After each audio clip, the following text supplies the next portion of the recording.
The resurrection unleashes the human mind. Christianity unleashes the capacity for of human beings reaching potential and pushing the boundaries of innovation and discovery and exploration.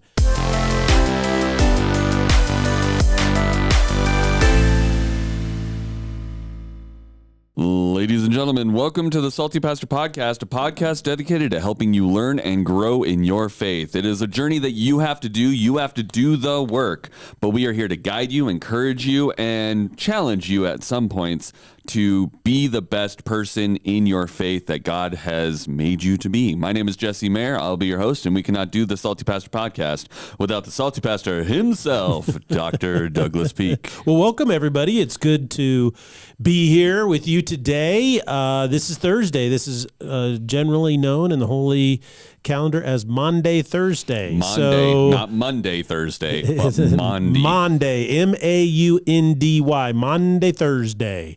So we are here to kick off Good Friday, and we're kind of on Thursday. We're going to be doing this podcast today, and then Good Friday is services tomorrow, and then Saturday is Easter Fest for the family and kids, and then Sunday we're going to have 7 services, 3 of them on campus at 9 a.m., 10:15, and 11:30. Yes, and that Good Friday, we are doing a worship night here at Foothills. If you are interested in watching online or attending, we're actually partnering with 3 other churches for that. So it'll be 7 p.m. 7 p.m. Mountain Standard Time. So it'll be fun. It's a big C church event, which will be nice. It's us combining together with a bunch of other churches. So it'll be cool. Yes, Big C. We call that big church, Big C. So this is all kind of leading up to Sunday, which is the big resurrection celebration. Mm-hmm. It's the most significant event in human history. For over 2,000 years, the church has celebrated this event as a foundation of our faith. Mm-hmm. And on Tuesday, we studied 1 Corinthians 15, where Paul describes how the resurrection is the foundation of all we believe. And without the resurrection, our faith is in vain. Yeah, really it is. And because it's really fascinating how different the resurrection is to any other belief system and or religion. And what people don't really, I think, understand is that philosophy, which is the study of truth and life, the ultimate reality, belief systems, and religions are all true. They're all basically the same. It's a system or a worldview. Mm-hmm. And so what's interesting about it is Christianity is unique in that its truth claim or its belief system is based on a truth claim. And the truth claim is that Jesus Christ rose from the dead. And so it's really interesting. It's very simple. And yet the ramifications of it are massive. So the phrase that they used to use for a long, long time, centuries in the early church is, "He is risen." That's all they'd say, those 3 words, "He is risen." And so they'd say something very simple, but the ramifications, the implications, the beliefs that were accompanied with it were incredibly powerful and broad. So I think that's what's really unique about Christianity.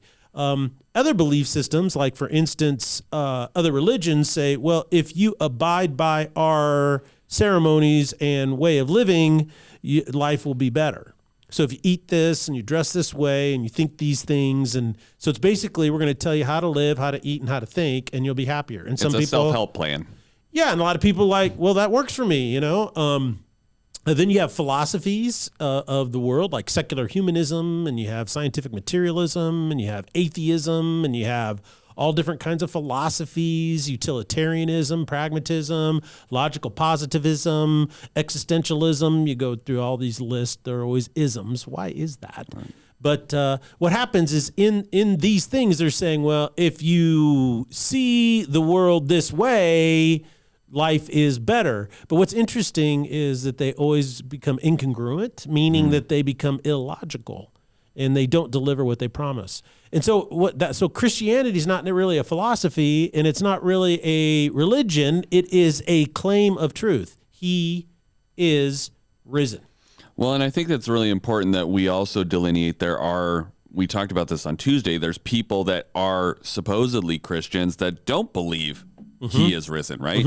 And so their faith is also in vain. Just they're Christian in name only, not in belief, right? And so I think this mindset of this is a true historical fact versus this is a nice way of thinking about how the world affects me are two very different. They are very different. Very, very different points of view and ways of living your life. Yeah, and this is what's really fascinating, because this series is called Foundation that we're studying on, and the foundation ultimately dictates the house you build on top of it. You know, and so if you have a foundation that is rectangle, guess what shape your house will be?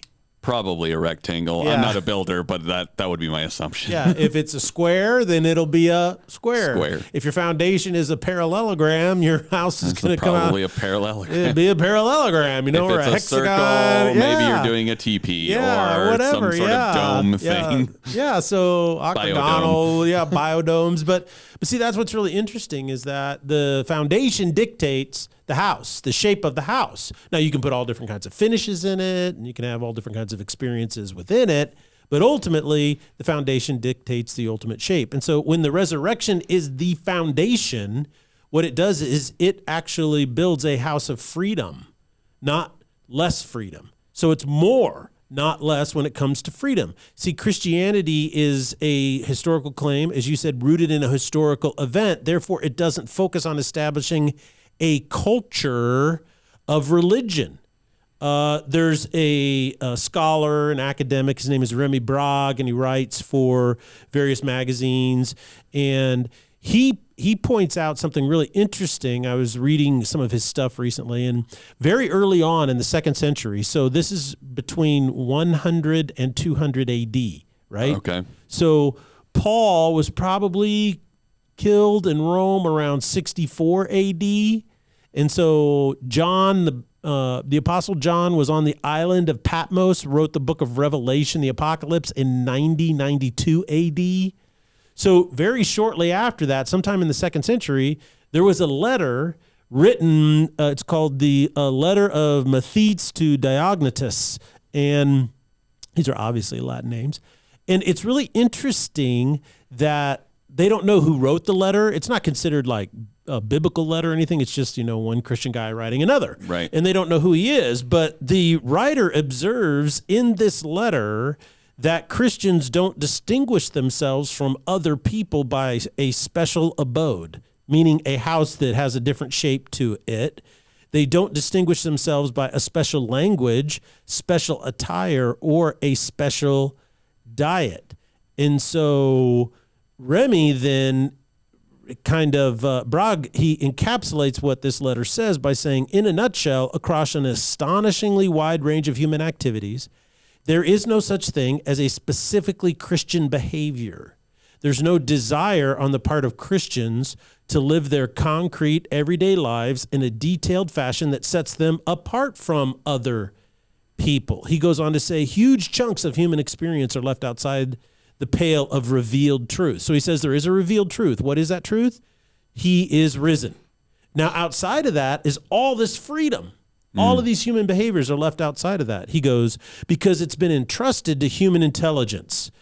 This distinguishes Christianity from other religions, and I would go farther and say any other belief system or philosophy. One should never underestimate the importance of food. And so it is fitting that Judaism outlines in a Talmudic cuisine, one based on the rules of kashrut. Yet even though there's Christian cooks, we have all kinds of Christian chefs and Christian cooks. There's no Christian cuisine. Health is another matter of wide concern for everybody across all philosophies, belief systems, and religions. There is in Islam a so-called prophetic medicine based on the pieces of advice given by Muhammad, and in some cases, and summarized in collections of the hadith that are attributed to the prophet himself. But by contrast, you have Christian doctors, Christian physicians, but there's no Christian medicine. Islam stipulates an Islamic dress code. The Islamic veil for grown-up females, the commandment to let one's beard grow and trim one's mustache For males, Remy writes, he goes, but there are no Christian, even though there's Christian tailors, there's Christian hairdressers, Christian barbers, cosmetologists, there's no Christian fashion. You see? So what's really interesting here is because it's a truth claim, right? Not a religion or a philosophy or way, a specific behavioral way of life, guess what? It brings tremendous freedom, massive amounts of freedom. And so that, I think, is a significant difference of the power of the resurrection and the foundation of our faith. Well, and we see that not only in our day-to-day life where we're not expected to, different religions have different specific times of day that are holy or that you're supposed to be doing something. Yes. There's, different foods that you can't eat, all these things. So not even just in the day-to-day living, we aren't restricted, correct, so to say, by our beliefs in Christianity, but just in our general, the freedom that Jesus offers us in being set free from when we mess up. There's a lot of religions that say you mess up once, now you're coming back as right piece of elephant dung or whatever. Or yeah. You have to do X amount of things in order to be set free about this, or you have to do this or this or this and this. And it's like there's so many things that it's like it can be overwhelming trying to live under this burden and all these chains of these things that you have to do. It's very restrictive. Yeah. And so it's like Christianity sets us free from the day-to-day craziness that some other religions can impose or what can feel like craziness. And then there's also the spiritual freedom of I can be set free from these things that I've made mistakes in or my former life. I can be redeemed rather than, well, you messed up this time, try better next time around. Yes. And that's what's really interesting is on a side note from a historical perspective, is that's why America has become so great as it is, and they call it a melting pot, and because you can adopt all of these types of things. Well, where does that ethic come from? It came from Christianity, because what Christianity does is, because it doesn't have a culture, so to speak, a religious culture, then it allows you to adopt the benefits of any other culture around you. Right. You can adopt that. And so in America, you can go anywhere and wear almost anything you want. You can dress any way you like. In Christianity, they say just dress modestly. Right. So, okay, well, and everybody interprets that a little bit differently. Right. And that's fine. And so I think that's really, really important. The second thing I think is significant is that when the resurrection is the foundation of your faith, it unleashes the reasoning power of the human mind. There's no accident in Western civilization that the financial revolution that began in Florence with the Florin in Italy during the Medici reign. It's no accident that the Industrial Revolution, the Renaissance, the Scientific Revolution, the Political Revolution, which means democracy and representative republics, which, by the way, is becoming the predominant form of government in the world today. All of those things occurred within Western civilization. None of those things occurred in civilizations that had a religious culture being imposed on it. There's zero evidence of that. Some people will try to go back and say, well, the idea of representative government came from the Athens, or the Greeks or whatever. Well, when you actually go back and you read, it's not true. It wasn't a representative government based on the sovereignty of all individuals. It was a form of oligarchy, and that is that meaning if you were, even in Rome, is that if your family could be traced back ancestrally, and this is why the census in the Bible was such a big deal to the Romans, is that you had to track your ancestry back to one of the founding families of Rome. And if you could do that, then you were in the top class and you got all the awards and you could have some say. But even that approach quickly delved into totalitarianism with the Caesar and the emperor and so forth. Right. As a matter of fact, Rome lost its capacity to vote and it became a dictatorship before Jesus was even born. And that's the whole thing about Julius Caesar. That's why he was such a significant figure, is he changes it into a dictatorship, and then the first thing that happens is they stab him in the back so somebody else can take control. Yes. Is that interesting? But my point is that the resurrection unleashes the human mind. Christianity unleashes the capacity for human beings reaching potential and pushing the boundaries of innovation and discovery and exploration. And when the resurrection is the foundation, you can believe in the potential of human beings, their capacity to do these things like discover, explore, innovate, and create. But at the same time, because you believe in the resurrection, you can understand the frailties of human beings, their penchant for mistakes and making bad decisions and misbehavior. And so that's one of the things about Christianity is it takes into account human frailty while still believing in human potential, all because it's based on the foundational claim, he is risen. Well, and we see that you talked about this in relationships. I think it was your last sermon, or maybe it was the first one in this series, where people, especially in marital relationships, are setting these expectations of perfection that are unachievable, yes. Right? Mm-hmm. And when you are a Christian and you understand on a day-to-day basis, you are imperfect and you are sinning, to varying degrees, and that you only live this life and you have a chance to be with God because of his forgiveness and mercy and the grace of the resurrection, it significantly changes how you should be looking at your partner and say, well, if I'm getting this much grace from God, I can give them a little bit of grace when they don't live up to my hopes and desires or expectations. And we see that in work relationships. We see that in romantic relationships. We see that just in life. And then looking at ourselves as we try to achieve our goals and stuff, it's, oh, I didn't quite hit it this time. I have a drive and desire to try to do better next time because I'm under grace and I can do that better. Yeah, and what's amazing is what you just described on a personal level is the entire paradigm of thinking that launched the scientific revolution. You see, every scientist said, I am a sinner. They didn't use the word sinner. You know what they said? They used the word bias. See, I'm biased. And so I have to do experiments in a way to remove any influence of my bias, right? Right. So it can become, and it's the same thing as that in marriage relationships, I am biased. I am a sinner. And when I realize that and they realize that, it allows us then to create communicative experiments, bonding, emotional experiments, all of these types of things that improve the relationship. And you'll never get rid of your flaws, right? You'll never get rid of your imperfections. But what you're describing is by setting the right expectation, it makes all of the wonderful things that come from marriage possible.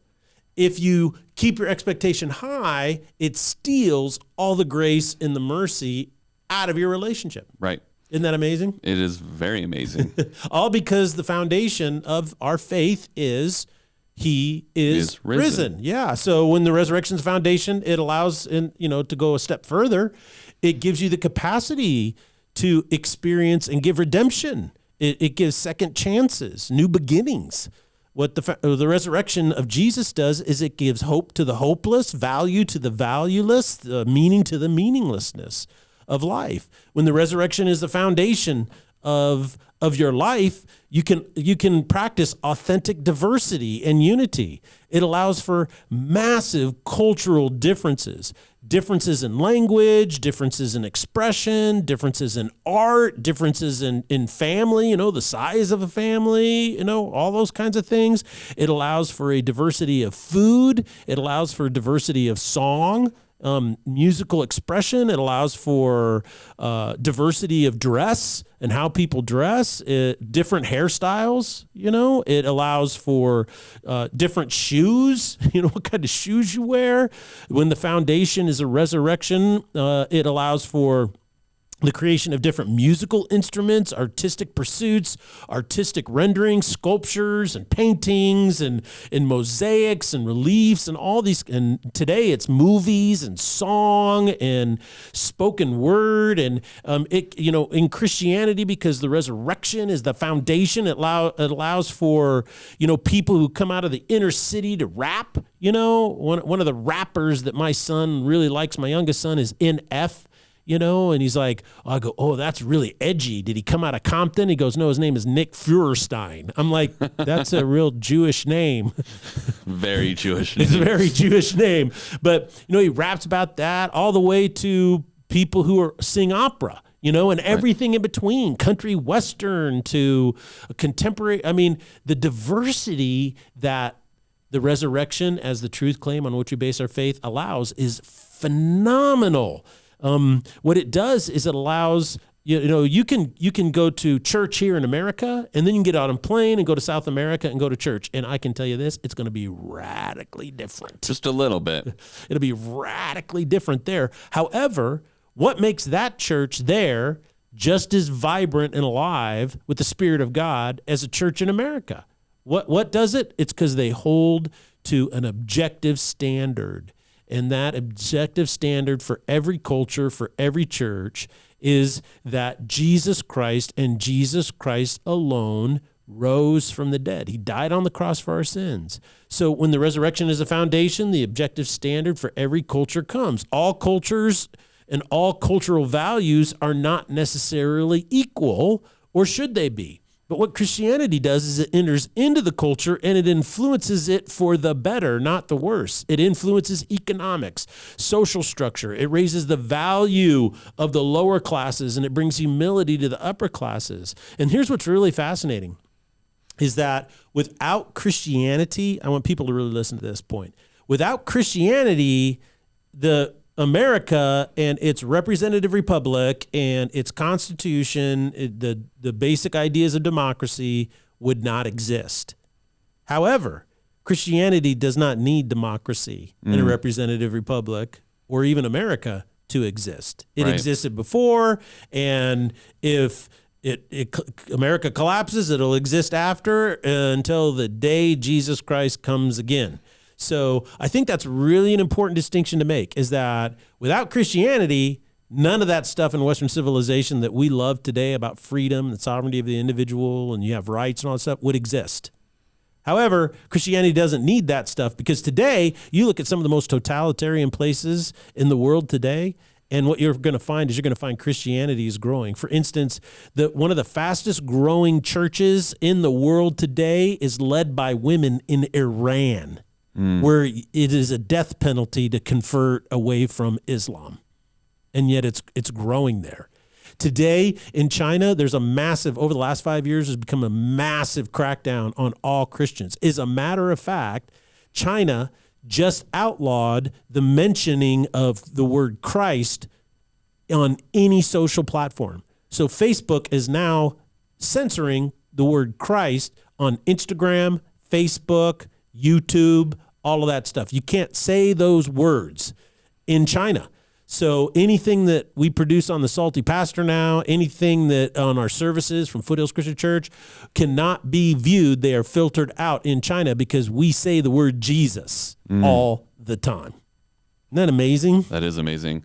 Well, and I think just kind of going back to that diversity of how Christianity can be in South Africa versus China versus Iran versus in America, we see just even that diversity just in America. Like you go Southern Baptist service, you can go to all these different kinds of services. And as a Big C church, who is a Bible believing church, you will see all kinds of different variants on how a service should be ran, what kind of music is done, how the preaching is done, how the groups are led, how people, when people come in, where they come in, what they do, what they wear, all of those things are varietally different across the board. Yes. And even here in the Treasure Valley. Even in the Treasure Valley. I mean, it's like you go to one church and then down the road you can go to another church. I mean, you'll have a completely different experience. Yes, right? you will. Yeah. And it's all trying to focus on serving people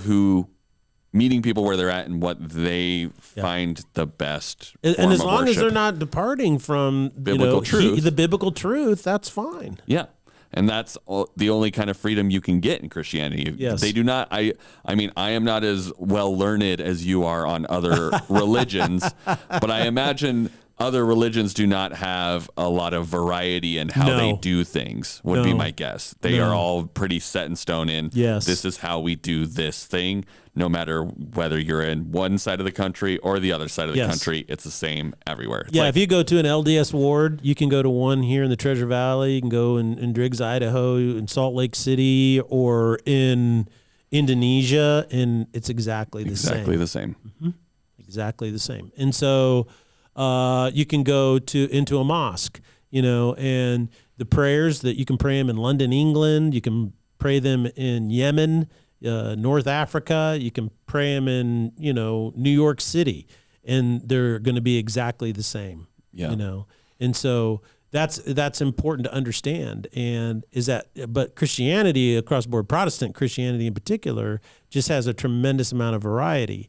Now, sometimes the variety gets outside of the mainstream and it departs from the truth. Sometimes the method you choose or the structure you choose is a violation of the truth. And so you can call yourself a church, but you're really not. And you're just a club that uses Jesus to get together. So you have to be careful of that. Well, how can you be careful? Well, I can tell you this much. The best way to know is how often does the church that you choose to attend crack the Bible and read it and tell you this is what it's saying. And if you go there and it's like, man, you don't want to go to a place where you're always depressed. And, it's like some people take the greatest news in the world, some preachers do, and they just depress the depressing. The good news becomes it feels like the regular news on TV some days. Yeah. And there's a big point about that that scholars have studied. And Pope Benedict made this point. Now, Pope Benedict was the Pope that was in between Pope John, one of the most popular, and then now Pope Francis, who's really popular. He was kind of the scholar guy. He didn't have much personality, and so he abdicated and turned it over because he knew he was just a transitional guy. But he spoke to the European Union, and he said one of the things during the Dark Ages in Europe that saved Europe was the monasteries. And then he went on to make this point. It's really fascinating in his discussion with them. He said, look, the reason they saved the culture and they saved the civilization isn't because they wanted to save the culture and the civilization. That wasn't their intent. Their intent was to go into the monasteries and just live out their faith, which was basically prayer and purpose, which means they would spend time in prayer and then they would work. They had a very positive view of work, and they felt that to work was to glorify God. And so what they did is they're the ones who came up with all of these economic approaches and all these agricultural things that revolutionized how we grow food. They came up with the whole notion of how to rotate crops in thirds, because it was a Trinitarian concept. I mean, I could just go on and on and on and on. And he was making the simple point is that the church always, when it functions by focusing purely on Jesus, ends up saving everything around it, whether it attends to or not. So I think that's why it's important. I want to kind of talk too about how it's so personal. For you is that when you personally build the foundation of your faith on the resurrection of Jesus, when you say he is risen, that changes everything, because what you're doing is you can embrace your value as a human being. When you say he is risen, you can say, the King of Kings, the Lord of Lords, gave himself for me. It allows you to make peace with your flaws, your idiosyncrasies, your failures, your regrets from all your bad decisions. You see, human beings, we all have these things, and it's part of our human condition. So how can you feel good about yourself when your mistakes are ever before you? Well, it's through the power of the resurrection. Without denying your mistakes or trying to convince yourself they weren't so bad, the resurrection allows them to be healed by redemption. And you may carry the scars, but you don't carry the arthritis from them. The resurrection of Jesus allows you to get up whenever you stumble and fall. In so many ways, it's not the fall or the trip or the stumble that you take, so you find yourself in a hole, that defines you as a human being. It's how you respond. It's when you get back up and keep going. Life always knocks you down, throws a curve ball, catches you with a left haymaker out of nowhere that you didn't see coming. But once you are cold-cocked, or you're fallen down, or you've tripped, or you've driven off the road into the ditch, it is the resurrection, when it's the foundation of your faith, that gives you the power to get back up, to get going again, to keep moving, because you've been redeemed.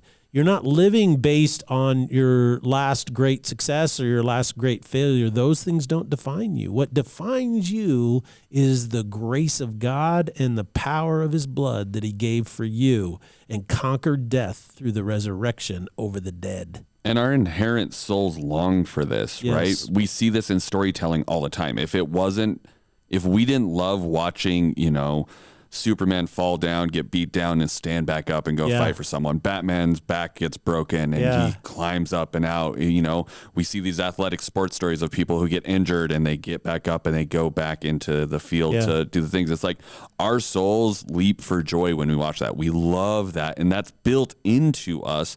And the only reason for that to exist is if we in our souls know for a fact the same thing happened for us. We were redeemed. God sent Jesus. Yeah. And he rose from the dead to save us so that we had a second chance. We want to see that in our lives on a daily basis to remind our souls he died for us. We have a second chance. Yeah. And, religion can't save you. And what I mean by religion is a series of ceremonies and dietary habits and dress and outfits and prayers that must be prayed. What can save you is the blood of Christ through the power of the resurrection. It's the power of the resurrection from the dead that gives you endurance. It's the power of the resurrection that allows you to persevere in hard times. You can hang on when everybody else gives up. You can keep going when everybody else stops. Because at your core, like you said, the thing your soul longs for the most is this conviction that I'm not persevering in my own strength. I can't do it, but the power of the resurrection courses through my veins. And that's why Paul says in Philippians, he says, I want to know Jesus Christ and the power of his resurrection. So to be able to live this way and to do this and all of these wonderful things only happen when we always remember, always live, always think, hope, and breathe that he is risen. And this is the foundation of our faith, the resurrection of Jesus Christ. Well, thank you so much, Pastor, for sharing that with us. And for you listeners, I just pray that you have a plan to celebrate the resurrection this weekend. Whether it's with us or another church, we would love to invite you here to Foothills, whether you're coming on campus or online. We'll have services at 9, 10:15, or 11:30, and then we'll have several other services in the afternoon online only that you can tune in for. If you're traveling or you're not in the Treasure Valley and you can't join us in person, we'd still love you join us online to celebrate the resurrection of Jesus. And we just are so excited to be spending that time together, remembering what he did for us and what kind of freedom we have through that one and only truth. He is risen. Amen. So, thank you guys so much for joining us, and we'll see you on Sunday here at Foothills Christian Church. Blessings.